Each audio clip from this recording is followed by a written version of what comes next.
limit tak hingga fungsi trigonometri bentuk rasional.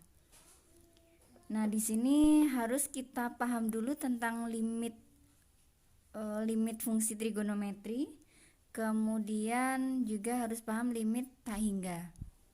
Karena penyelesaiannya itu kita nanti harus mengubah ke dalam bentuk limit berhingga dulu, kemudian diselesaikan dengan cara limit fungsi trigonometri. Nah, kita perlu mengingat untuk X mendekati tak hingga, maka 1/X mendekati 0.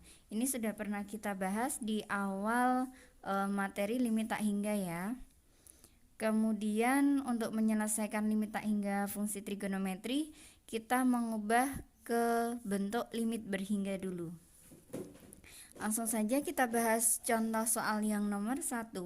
Hitunglah nilai limit dari limit X mendekati tak hingga X dikali sin 1/X.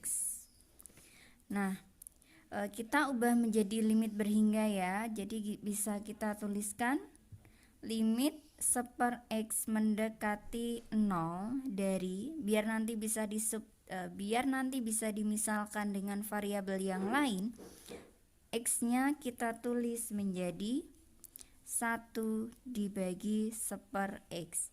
Jadi kita munculkan 1/X-nya tapi harus tetap senilai dengan X.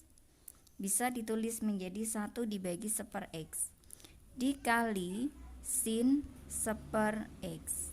Nah, dari bentuk ini kalau kita misalkan A sama dengan 1/X, maka bisa kita tulis menjadi limit A mendekati 0 dari 1/A dikali sin A.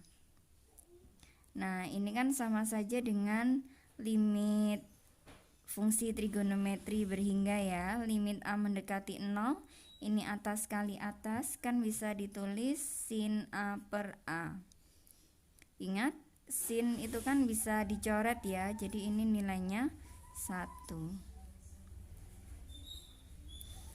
Kemudian untuk soal yang kedua, limit X mendekati tak hingga dari sin 3/X dibagi tan 1/X adalah, caranya sama. Ingat, di sini ada untuk X mendekati tak hingga, maka bisa diubah 1/X-nya mendekati 0. Jadi bisa kita tulis limit 1/X mendekati 0 dari sin 3/X itu bisa ditulis 3 kali 1/X ya. Kemudian dibagi dengan tan 1/X.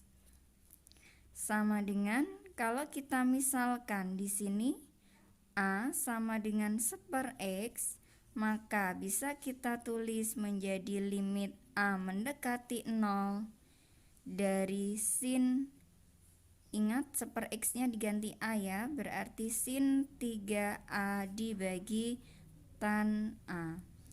Ini kan sin tan bisa dicoret ya, jadi hasilnya tinggal dituliskan koefisien variabel A-nya, yaitu 3/1 atau sama dengan 3.